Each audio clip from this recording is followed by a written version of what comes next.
A writer once asked a simple question. How much energy do all the keystrokes add up to when you write a novel? People love the idea of recovering wasted energy. It feels efficient. Sometimes it even works.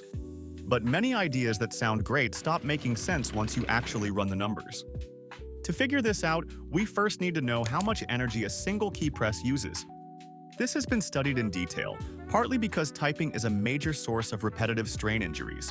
Measurements show that pressing a typical letter key requires about 1.5 millijoules of energy. Large keys use a bit more. That's a tiny amount of energy, enough to slightly warm a drop of water, or lift a squirrel a few hundred microns. The next step is figuring out how many times you press keys while writing a novel. A typical novel contains somewhere between 500,000 and 1,000,000 characters. Some writers type straight through. Others constantly rewrite. Surprisingly, the total energy ends up being similar. Writing a novel from start to finish uses roughly 1 kilojoule of energy.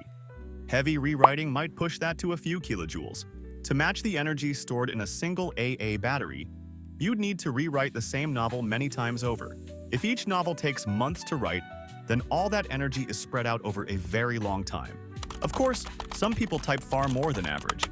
Sites like type track keystrokes over many years. Some users have logged hundreds of millions of key presses. That's the equivalent of multiple novels every year. Competitive gamers push this even further, hitting hundreds of actions per minute for hours at a time. But even at those speeds, the numbers don't work out.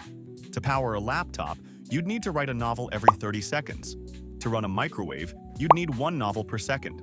Typing is great for writing. It's just not a very efficient way to generate electricity. Suppose that